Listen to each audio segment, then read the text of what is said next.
Khanna high school का भाई paper है। पहला क्या है, tick the correct answer from the given option. जो ऑप्शन दिया हुआ भाई टिक द करेक्ट एक्शन, माने करेक्ट ऑप्शन का मतलब क्या हुआ, MCQ, माने जो सही है उसको क्या करना, टिक लगा देना। आइए 1 नंबर, यानी पहले मल्टीपल चॉइस क्वेश्चन दिया हुआ है, MCQ है। कौन सा स्कूल का पेपर डिस्कस कर रहे हैं हम लोग, खन्ना हाई स्कूल। ठीक है ठीक है ठीक है। आइए 1 number, generally the slope of A demand curve is, generally the slope of A demand curve, demand curve का जो स्लोप होता है ये डाउनवर्ड स्लॉपिंग होता है, लेकिन ऑप्शन नहीं है। ऑप्शन नहीं है तो इनडिफरेंस कर्व से हम लोग काम चलाएंगे, क्योंकि इनडिफरेंस कर्व का भी कर्व जो होता है वो डाउनवर्ड स्लॉपिंग होता है, नीचे की तरफ ही होता है, समझे। तो किससे काम चलाएंगे हम लोग, इनडिफरेंस कर्व। चलिए आगे बढ़ते हैं। यस, ऑब्जेक्ट, बात नहीं बेटा, ऑप्शन है क्वालिटेटिव, पॉजिटिव, निगेटिव, ये तीनों होता नहीं है, और डाउनवर्ड स्लॉपिंग होता है, लेकिन डाउनवर्ड स्लॉपिंग है कहाँ, ऑप्शन। तो हम किससे काम चलाएंगे भैया, इनडिफरेंस। चलो आगे बढ़ते हैं। मोबान क्या कर रहे हैं आप लोग, खुला नहीं है क्वेश्चन आप लोगों का, हाँ। आइए 2 नंबर, there is an inverse relationship between price and dash. कौन सा, क्या चीज में अपोजिट रिलेशन होता है, price and commodity, price and, तो कॉमोडिटी तो है नहीं, तो हम कहते हैं डिमांड। क्या कहेंगे हम लोग, डिमांड। समझ पा रहे हैं। इनवर्स रिलेशन माने कहाँ पे इनवर्स होता है, डिमांड क्या कहता है कि प्राइस ज़्यादा है तो डिमांड कम है, और प्राइस कम है तो डिमांड ज़्यादा है, यही सब आप लोग को याद है। चलिए डिमांड, तो डिमांड में इनवर्स रिलेशन होता है। कहाँ होता है रिलेशन, डिमांड कहता है ना भाई कि प्राइस ज़्यादा है तो डिमांड कम है, और प्राइस कम है तो डिमांड ज़्यादा है। चलिए 3 नंबर, in long run all inputs are, long run में सारे के सारे इनपुट्स वेरिएबल होते हैं। कई बार बोल चुके हैं कि in the long run all the factors of production are variable in nature. Long run में जितना का जितना उत्पादन का साधन है सारा का सारा परिवर्तनशील होता है, सारा का सारा, तो इसीलिए वेरिएबल। हम सारा ऑप्शन नहीं पढ़ रहे भैया, डायरेक्ट जो करेक्ट है क्वेश्चन पढ़ रहे हैं, और जो करेक्ट है उसका नाम बोल दे रहे हैं ताकि समय कम लगे। This remains fix in short run, short run में क्या फिक्स रहता है, क्या रहता है, some factors are fix and some factors are, तो देखिए तो ऑप्शन क्या क्या भाई, टोटल प्रोडक्ट एवरेज मार्जिनल होगा ही नहीं, फिक्स इनपुट। यस, इन 5 नंबर, in economics this refers to the social relationship between buyer and seller. सामाजिक एक रिलेशन जो बनता है, बात नहीं बालक, डोंट डिस्टर्ब, बालक ठीक से बैठिए, सुनिए ध्यान से, किसका बात कर रहे हैं, इन इकोनॉमिक्स में एक सोशल रिलेशन बायर और सेलर के बीच में बन रहा। तो ये कहाँ बनता है, मार्केट में। कहाँ बनता है, मार्केट, बाजार में एक सोशल रिलेशन बनता है ना, तो करेक्ट आंसर इज मार्केट।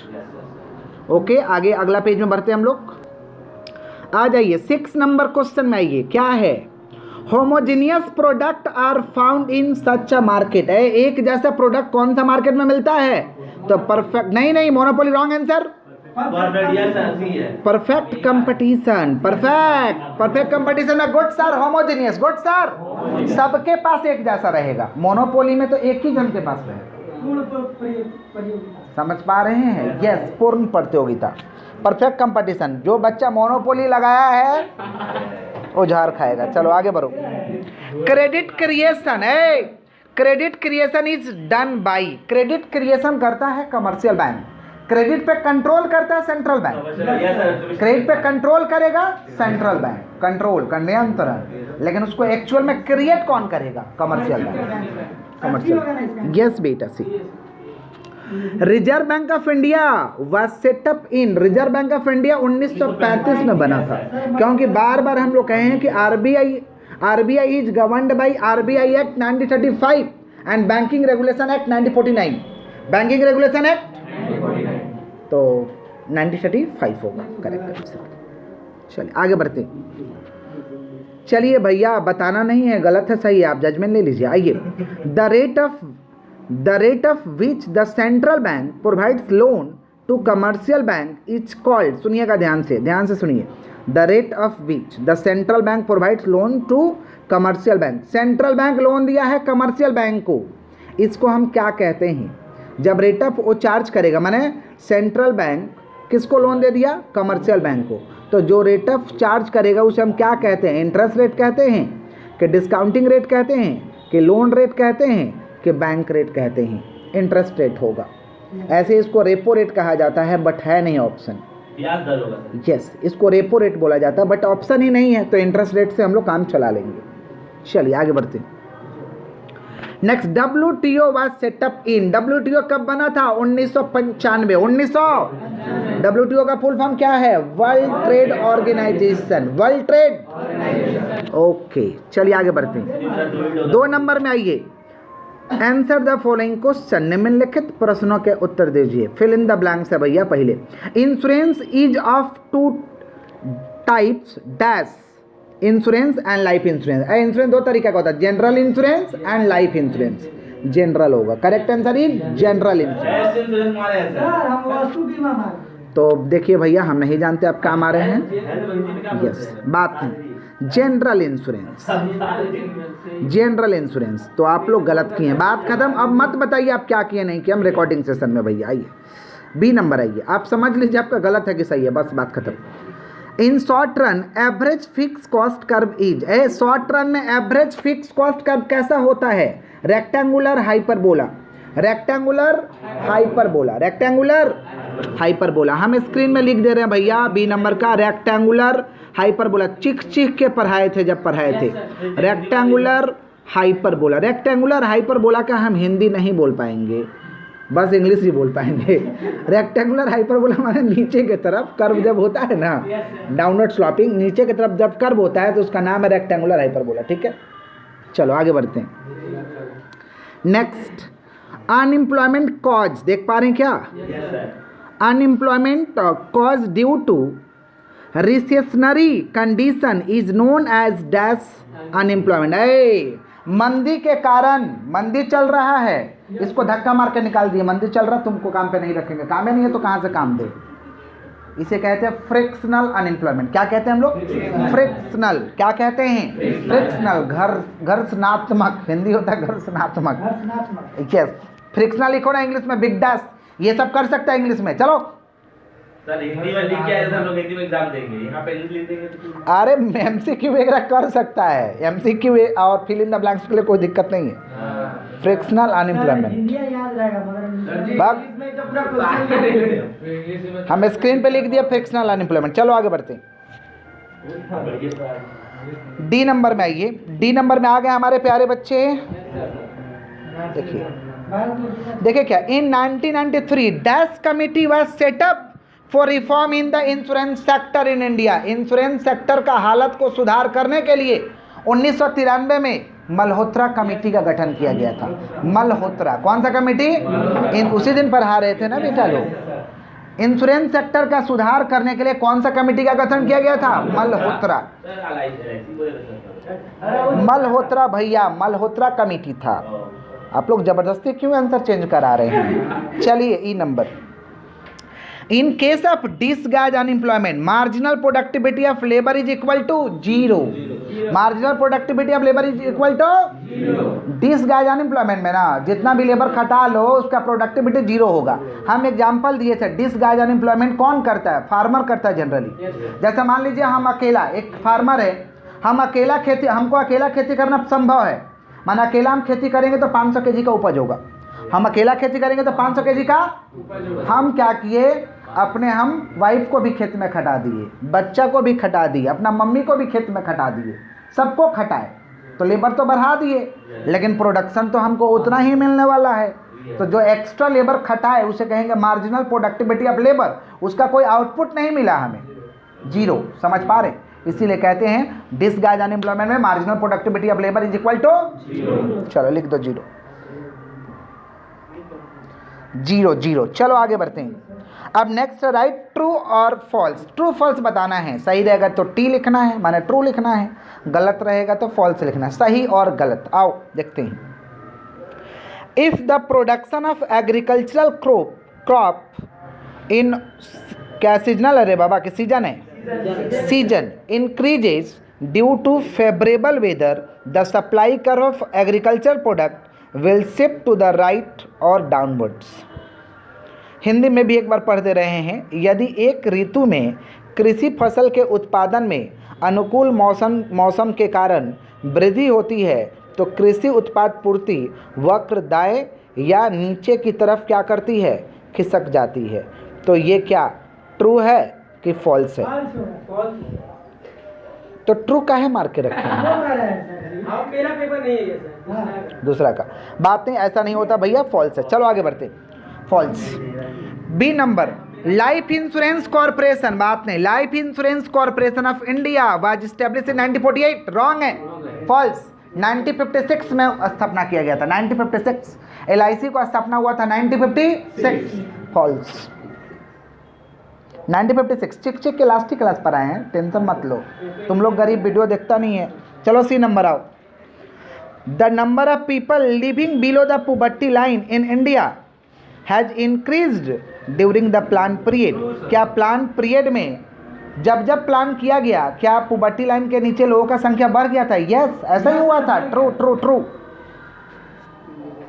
कोई गरीब इसमें फॉल्स लिखा है। सब बोले मेरा पेपर एक्सचेंज हुआ है। हम कहाँ कह रहे हैं आपका है, हम तो बोले गरीब कोई किया है। आओ, there is a close relation between unemployment and poverty. क्या गहरा संबंध है गरीबी और बेरोजगारी का? हाँ, जो गरीब है वो गरीब क्यों है? बेरोजगार है इसलिए।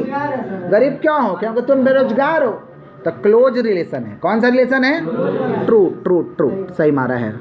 चलो, there exist a large number of buyer and seller in perfectly competitive market. Yes, large number of buyer और सेलर रहता है परफेक्ट कंपटीशन में, ट्रू। परफेक्ट कंपटीशन में ना खरीदने वाला का कमी होता, ना ही बेचने वाला का कमी होता। आइए, long question, answer the following question. State the law of demand. कितना बार पढ़ा है बाबा? लॉ ऑफ डिमांड क्या बोला था? ये प्राइस और कमोडिटी का रिलेशन को दर्शाता है। प्राइस और कमोडिटी का रिलेशन को, प्राइस ज़्यादा है तो डिमांड कम है। नीचे है भैया, प्राइस ज़्यादा है तो डिमांड कम है, और प्राइस कम है तो डिमांड। क्या पूछना चाहते हैं आप, बोलिए। सर लिंक दिए आप नहीं देख पा रहे हैं? देखिए, अच्छा, state the law of demand. State the law of, और अन्य कारक स्थिर होना चाहिए। अन्य कारक क्या होना चाहिए? तो लॉ ऑफ डिमांड का डेफिनेशन क्या हो जाएगा कि लॉ ऑफ डिमांड वस्तु और उसका प्राइस से संबंधित है। जब वस्तु का प्राइस ज़्यादा है तो मांग कम है, और वस्तु का प्राइस कम है तो मांग ज़्यादा है, परंतु अन्य कारक स्थिर होना चाहिए। परंतु अन्य कारक, और इंग्लिश में क्या बोलेंगे? Law of demand is the relation between price and commodity. When price rises demand will be fall, price fall demand will be rises, other factor will be remaining constant, other factor will be remaining, इसे हम लोग कहते हैं law of demand. चलो आगे बढ़ते। हाँ, हिंदी में ही लिखना था इसको। चलो, give any two example of fix cost. दो को एग्जाम्पल लिखना फिक्स कॉस्ट का। Salary of worker, salary of, अरे वेतन, कर्मचारी का वेतन। और भाड़ा ऑफ फैक्ट्री माने रेंट ऑफ फैक्ट्री, फैक्ट्री का रेट लिखे माने भाड़ा खाली लिख दोगे होगा, भाड़ा खाली लिख दोगे हो जाएगा। टैक्स, सॉरी माफ करिएगा, इंश्योरेंस, इंश्योरेंस भी फिक्स होता है। इंश्योरेंस भी क्या होता है? फिक्स रहता है, समझ पा रहे? टैक्स भी किसी किसी चीज़ का फिक्स रहता है, समझ रहे? ये सब फिक्स कॉस्ट है। आगे बढ़े हम लोग, next page. Name any two determinants of demand. अरे डिमांड को प्रभावित करने वाले तत्व का नाम बताना है कि दो कारक को बताओ जो डिमांड को क्या करता है, या तो घटा देता है या तो पहला नीड ऑफ इंडिविजुअल। इंडिविजुअल का नीड पे डिपेंड करता है। अगर जरूरत है तो खरीदेगा, नहीं जरूरत है तो ज़्यादा जरूरत है ज़्यादा खरीदेगा, कम जरूरत है कम खरीदेगा। इसे कहते हैं need of individual. Need of, taste and preference, taste and, स्वाद और पसंद, स्वाद और, स्वाद बहुत बढ़िया है, नहीं समझे? समझ गया। तो जिस प्रोडक्ट का ज़्यादा स्वाद है, बात नहीं। टेस्ट एंड प्रेफरेंस, स्वाद और पसंद पर डिपेंड करता है। अगर कस्टमर का स्वाद और पसंद चेंज होगा, डिमांड चेंज हो जाएगा। स्वाद और पसंद चेंज हो जाएगा, डिमांड, समझ पा रहे? Income of the consumer, customer का इनकम पे डिपेंड करता है। इनकम कम है तो भी डिमांड चेंज हो जाएगा, इनकम ज़्यादा तो भी डिमांड चेंज हो जाएगा। ये सब प्रभावित करता है। किसको प्रभावित करता है? किसको? समझ पा रहे? इसको कहते हैं। दो ही पूछा था, 3 बोल दिए। चलो, what is production function? Production function का आप क्या समझाए थे? इनपुट लगाए, हमें आउटपुट मिला, उसका संबंध को प्रोडक्शन फंक्शन कहते हैं। जैसे पंखा बनाने के लिए हम क्या लगाए? इनपुट। इनपुट माने बनाने वाला सामान, बनाने वाला। अब रेडी क्या हो गया? पंखा, ये आउटपुट है। रेडी हो गया पंखा, ये क्या? आउटपुट। तो हम कह सकते हैं कि production function is the functional relationship between output and input. या बोल सकते हैं output produce and input utilise. Output produce and input माने प्रोडक्शन फंक्शन को हिंदी में क्या कहते हैं? अरे बाबा प्रोडक्शन फंक्शन को उत्पादन फलन, अच्छा लग रहा है क्या? उत्पादन उत्पादन फलन आउटपुट और इनपुट के संबंध को दर्शाता है। इनपुट को लगा के क्या बनाते हैं हम लोग? आउटपुट। क्या बनाते हैं? चलो ठीक है, आगे बढ़ते हैं। Right any one point of difference between short run and long run in production. एक और लिखाए थे, दूधू को लिखाए थे। In the short run some factors are fix and some factors are variable in nature. माने in the short run some factors are fix and some factors are variable in. Short run में उत्पादन के कुछ साधन स्थिर होते हैं, कुछ परिवर्तनशील होते हैं। तो in the short run some factors are fix and some factors are variable in nature of factors of production. समझे? फैक्टर्स ऑफ प्रोडक्शन समझ पा रहे हैं? शॉर्ट रन में उत्पादन के कुछ साधन स्थिर होते हैं, कुछ परिवर्तनशील। लॉन्ग रन में उत्पादन के सारे साधन परिवर्तनशील होते हैं। In the long run all the factors of production are variable in nature. In the long run all the factors of production are variable in. किसका बात कर रहे हैं हम लोग? Long run. किसका? हमारे बच्चे नॉर्मल है। चलिए आगे बढ़ते हैं। Right any two features of perfectly competitive market है। परफेक्ट कंपटीशन जहां भयानक कंपटीशन है उसका दो ठप फीचर्स बताना। पहला, large number of buyer and seller, नहीं खरीदने वाला का कमी नहीं। Goods are homogeneous. Goods are, सबके पास सामान जो रहेगा एक जैसा रहेगा, सबके पास सामान। Free entry and exit allowed. इस तरीके का बाजार में हम अपना नया दुकान खोल सकते हैं और पुराना दुकान हमेशा के लिए बंद कर सकते हैं। समझ पा रहे हैं? It is a price taker market. It is a price taker मैंने जो प्राइस चल रहा है वो लेना पड़ेगा भैया, जो सब ले रहा वही आपको लेना पड़ेगा, आप रंगबाजी नहीं कर सकते हैं। It is a price taker. It is a price taker market. समझे? क्लियर? आगे बढ़ते हैं। Next, what is the full form of CRR? Cash reserve ratio. Cash reserve ratio. Cash reserve. ठीक है, चलो। What is seasonal unemployment? अरे season के कारण सीजनली वर्क के कारण हम बेरोजगार हो रहे हैं, ऐसे अनएम्प्लॉयमेंट को कहते हैं seasonal unemployment. Seasonal unemployment found in agricultural sector. Agriculture sector में होता है। हाँ, ओ माय गॉड, ठीक है, बोल दे रहे हैं, सीजनल बोल लेते हैं पहले। सीजनल अनएम्प्लॉयमेंट किसका बात कर रहे हैं? हिंदी देख लो, मौसमी बेरोजगारी। मौसमी माने मौसम के अनुसार हम जब बेरोजगार हो जाएंगे, इसे कहते हैं सीजनल अनएम्प्लॉयमेंट। क्या कहते हैं? खेती का समय होगा तो काम करेंगे, नहीं समय होगा नहीं काम करेंगे। नहीं तो ज़्यादा तुम माज दिए हो। समझ पा रहे हैं? तो seasonal unemployment generally found in agricultural sector. समझ पा रहे हैं? ओकेशनल इंडस्ट्री भी है भाई, जैसे होली दिवाली का जो लोग सामान वगैरह बनाते हैं। आखिर आइए, अच्छा H नंबर छोड़ दिए हैं बच्चे कह रहे, और सही में छोड़े हैं। Name any one private insurance companies in India. ये क्या को जानते हो?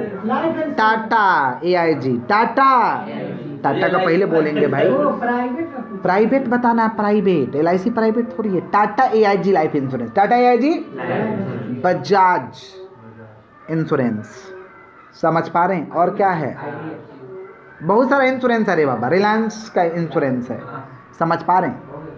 तो आप लिख सकते हैं, कोई दिक्कत नहीं है। और भी है नेशनल इंश्योरेंस, नेशनल है ना। तो ये सब क्या हम लोगों का प्राइवेट इंश्योरेंस कंपनी है। व्हाट इज सीजनल अनएम्प्लॉयमेंट तो बोल ही दिए हैं। नेम एनी वन, एक को बताना। Poverty alleviation programme of government of India. Bharat में हमारा सरकार गरीबी को दूर करने के लिए कौन सा सरकारी कार्यक्रम चालू किया था? सरकारी, उसका एक नाम लिखना है। एक नाम है, दुनिया भर का है। मिड डे मील खाए हो? Yes sir. तो लिख देना मिड डे मील सरकार गरीबी को दूर करने के लिए लिखता है, बनाया था। सर वो तो बच्चों के लिए ना बना। मनरेगा, यस। तो गरीबी का बच्चा जाता है ना, तो खाएगा तो पड़ेगा ना, खाने का नहीं पड़ेगा कहाँ से? मिड डे मील इसीलिए लाया गया। मिड डे मील इसीलिए तो लाया गया कि कम से कम बच्चा सब पढ़े, सब बढ़े। सब पढ़े तो सब पढ़े कैसे? खाली पढ़ने पेट में रहेगा तब ना, तो पेट मिड डे मील में मिल जाएगा, टेंशन मत लो। Mid day meal. और कौन सा? मनरेगा, जिसमें 100 दिन का कम से कम लोगों को क्या मिलेगा? रोजगार मिलेगा, साल में 100 दिनों का। समझ पा रहे हैं? इसका सेंट्रल गवर्नमेंट 90% रुपया देता है, स्टेट गवर्नमेंट 10% रुपया देता है। 5 किलोमीटर के अंदर अंदर काम देना है, समझे। और काम के लिए अप्लाई किया तो पहले फीमेल को दो, फिर मेल को दो। 15 दिन के अंदर अंदर काम दो, नहीं तो उसको खाने का सब्सिस्टेंस अलाउंस देना होगा, खाने का रुपया देना होगा। इसे कहते हैं हम लोग मनरेगा। क्या कहते हैं? जवाहर रोजगार योजना, देश के पहले प्रधानमंत्री। प्रधानमंत्री रोजगार योजना, प्रधानमंत्री, समझ रहे हैं। अभी चल रहा है फूड प्रोग्राम, सबको मिलेगा चावल गेहूं फ्री में, सस्ता में मिलेगा। खा खा के हम लोग मजा ले रहे हैं। फूड प्रोग्राम ये सब गरीबी को दूर करने के लिए ही तो प्रोग्राम है सर, नहीं समझे? गरीबी बढ़ेगा। बोलिए। शहरी रोजगार योजना, शहरी रोजगार, ग्रामीण रोजगार योजना, समझ रहे हैं? ठीक है। इंदिरा गांधी आवास योजना, नाम सुने हो? सब गरीबी को दूर करने के लिए लाया गया था। ठीक है, आओ आगे बढ़ते। एक एक को पूछा था, बहुत बोल दिया। आओ लॉन्ग क्वेश्चन में आइए। Answer the following question any two. हम लोग टू थोड़ी देंगे, हम लोग तो तीनों देंगे जवाब। चलिए आइए। Discuss the function of commercial bank in India. अरे जितना बैंक देख रहे हो सब तो कमर्शियल बैंक ही है, आरबीआई को छोड़ के। आरबीआई को, क्योंकि आरबीआई सारे बैंकों का पापा है। पापा माने हेड है, पापा माने, समझे। और जितना बैंक देख रहे हो उस सारा का सारा कौन सा बैंक है? Commercial bank. जैसे Andhra Bank, State Bank, Punjab Bank. HDFC। गए हो बैंक में, घुसे हो तो घुस के फंक्शन नहीं देखो क्या करता है, वही फंक्शन लिखना है। पहले पैसा लेता है तो एक्सेप्टिंग डिपॉजिट, पहले पैसा लेता है, एक्सेप्टिंग डिपॉजिट। 4 गो अकाउंट के माध्यम से रुपया लेता है। Saving, current, recurring, fix. बोलो। सेविंग अकाउंट बचत खाता, करेंट अकाउंट माने चालू खाता, समझे। रेकरिंग माने बार बार आके दीजिएगा रुपया, हम आपको ब्याज देंगे, अच्छा ब्याज देंगे। फिक्स डिपॉजिट माने एक बार में पैसा दो, एक बार जमा करो, समझे। इसको कहते हैं fix deposit. Providing loan, bank loan भी देता है आपको। लोन कितना तरीका का देगा?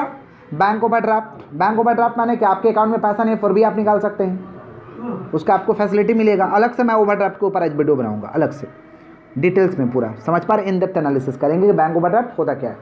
ठीक है। कैश क्रेडिट, कैश क्रेडिट का ऊपर वीडियो डाला हुआ, देख लेना, बहुत डेप्थ में, फेसबुक में भी दिए थे।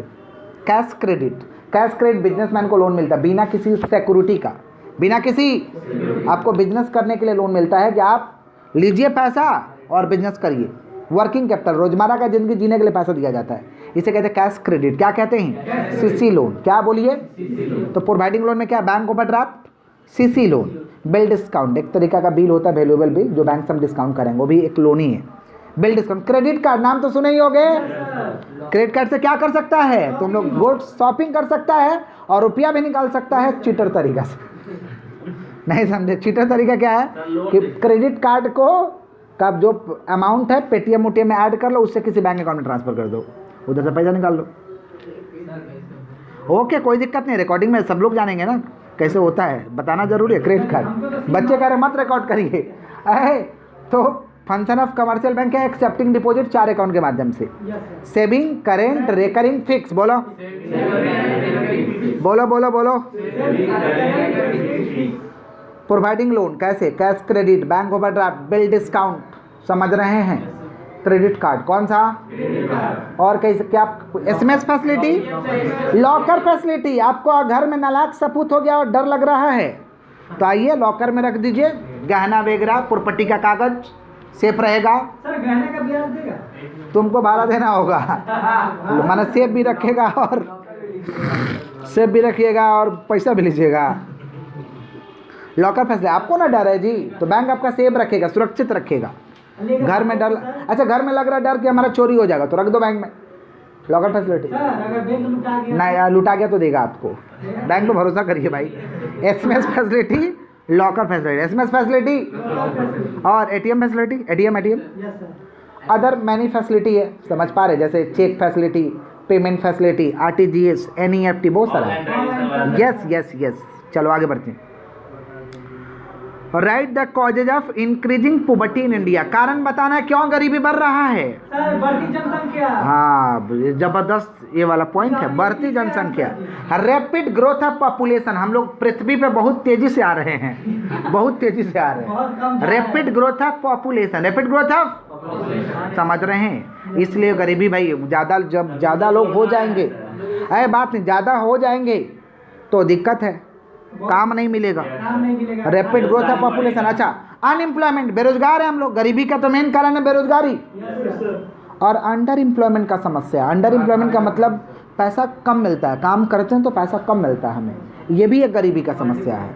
हाँ, अंडर एम्प्लॉयमेंट तो क्या क्या बोल रहे हैं, rapid growth of population, unemployment, under employ, faulty planning, government के पास सही प्लान नहीं है, यस सर, गवर्नमेंट के पास सही प्लान नहीं है। इससे दूर करने का। सब सरकार आता है बोलता हम गरीबी हटा देंगे, हटता ही नहीं है बेटा। 70 साल से तो यही चल रहा है, गरीबी हटा देंगे, गरीबी हम आएंगे तो गरीबी हटाएंगे। गरीबी एक मुद्दा रहता है बट हटता नहीं है। फॉल्टी प्लानिंग कौन सा बोलिए, और क्या, इलिटरेसी, इलिटरेसी माने अनपढ़ लोग है, अशिक्षित लोग है, समझ पा रहे, अशिक्षित रहेगा तो भाई बेरोजगार तो होगा, समझने का कैपेसिटी आपको कम है। इलिटरेसी, समझ पा रहे हैं कि नहीं समझ पा रहे, और अशिक्षित लोग तो है, और क्या है, sickness of industry, sickness of, हमारे देश में बहुत सारा इंडस्ट्री जो है बीमार पड़ा हुआ है, बीमार है। बीमार कैसे पड़ता, काम ही नहीं उसमें, काम ही नहीं हो रहा तो बीमार है, काम नहीं है तो, ये सब कारण है गरीबी का। Low income of nation, nation का हमारा इनकम कम है, low level of national income, राष्ट्रीय आय कम है। लो पर कैपिटा इनकम, लो पर कैपिटा, प्रति व्यक्ति आय कम है देश का, समझ पा रहे, ये सब कारण है पोवर्टी का, ये सब क्या है, कारण है हमारे देश में। आगे बढ़ते हैं। C number, what are the different types of unemployment prevalent in India. कितना तरीका का बेरोजगारी है, तो पहले तो मेन दो बेरोजगारी है, एगो इच्छा से बेरोजगार है और एगो अनिच्छा से बेरोजगार है। एगो इच्छा से कैसे बेरोजगार है, unemployment means lack of job, job आपको नहीं मिल रहा तो आप बेरोजगार है। अब दो तरीका का अनएम्प्लॉयमेंट है, वॉलेंट्री और इनवॉलेंट्री। वॉलेंट्री का मतलब काम मिल रहा है लेकिन जिस पैसा पे काम मिल रहा है ना वो नहीं करेगा, तो ऐसे, अरे तुमको अभी कोई काम नहीं है, उतना भी मिल रहा है ना, करो, जब अच्छा लग जाएगा तो छोड़ देना, जब अच्छा लग जाएगा तो, लेकिन नहीं हम नहीं करेंगे, ऐसे बैठेंगे। ऐसे लोग भी हैं हमारे देश में, ऐसे अनएम्प्लॉयमेंट को कहते हैं वॉलेंट्री। क्या कहते हैं, और कितना लोग है कि मन ही नहीं करता काम करने का, शरीर में जंक लग गया है, हमको खाली कोथा करने में अच्छा लगता है, खाली गल्पो करेगा लेकिन काम नहीं करेगा।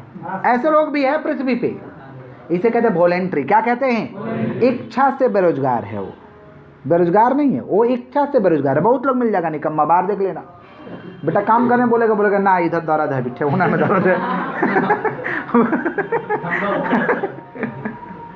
बोले ना ना वो काम नहीं करेंगे, वो काम ठीक नहीं है, करेंगे नहीं, वो नहीं करेंगे, बोले बैठेंगे बाकी करेंगे नहीं। वॉलेंट्री, समझ पा रहे हैं। इनवॉलेंट्री क्या होता है सुन लीजिए, ऐसा लोग है ओम, वॉलेंट्री वाला लोग है, ठीक है। इनवॉलेंट्री कौन सा, इनवॉलेंट्री अनएम्प्लॉयमेंट का मतलब काम करने का इच्छा है, जो पैसा मिल रहा है उसी पे, लेकिन उसको काम नहीं मिल रहा, इसे कहते हैं इनवॉलेंट्री। तो वॉलेंट्री का मतलब people will willing to do the job, people sorry voluntary का people will not willing to do job, people will not willing to do the at existing wage rate, at existing in spites of jobs are available, job उसको मिल रहा है लेकिन वो करना नहीं चाहता है। और इनवॉलेंट्री का मतलब people willing to do the job at existing wage rate but did not get job, उसको जॉब ही नहीं मिल रहा है, इसे कहते हैं हम लोग इनवॉलेंट्री। क्या कहते हैं, समझ रहे हैं। वॉलेंट्री का मतलब होता है कि जो पैसा चल रहा है, हमें काम मिल रहा है एक फिक्स मंजूरी पे, लेकिन हमें काम नहीं करना उस पैसा पे, उसे कहते हैं वॉलेंट्री। और इनवॉलेंट्री में हम काम करना चाहते हैं उसी पैसा पे लेकिन हमें काम नहीं मिल रहा, इसे कहते हैं इनवॉलेंट्री। आगे बढ़ें। अदर टाइप्स ऑफ अनएम्प्लॉयमेंट है डिसगाइज, कौन सा, disguise unemployment generally found in agricultural sector. Agricultural के केस में डिसगाइज अनएम्प्लॉयमेंट मिलता है। एग्रीकल्चरल के केस में क्या होता है कि marginal productivity of labour is equal to zero.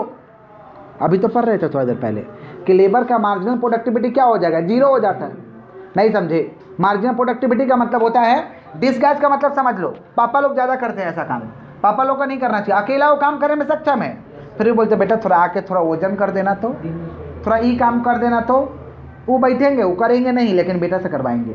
अरे कभी कभार ठीक है लेकिन हमेशा करवाना गलत है, क्योंकि आप अकेला करिएगा तो 500 से कमाइएगा, और लड़का भी करेगा तो 500 से कमाइएगा, और आपका एक और लड़का वो भी करेगा तो 500 से कमाएगा, आपका वाइफ भी करिएगा तो करेगी तो 500 से कमाएगा। तो क्या फायदा, अकेला करो ना भैया, अकेला करो, वो लोग को क्या डिस्टर्ब कर रहे हो, वो लोग कुछ और करेगा, कुछ और करेगा तो पैसा आएगा एक्स्ट्रा, कुछ और करेगा तो पैसा आएगा, लेकिन घर वाले लोग तो करते हैं ऐसा। Marginal productivity of labour is equal to zero. कितना लोग बोला सिखाने के लिए करते हैं, तो सिखाओगे महीना में एक बार, सप्ताह में एक बार के डेली सिखाओगे, समझे, किसान लोग ज़्यादा करता है, पूरा घर का फैमिली खटने लगता है, कोई घास चुन रहा है, कोई बीज डाल रहा है, कोई डरेर कोर रहा है, देखते नहीं है किसान लोगों को कैसे करता है। बच्चा लोग को एक्सपीरियंस यस, करता है कभी हम दिस सब करते हैं गाइज। तो बच्चा लोग भी अच्छा हो गया दिस गाइज। आगे बढ़े।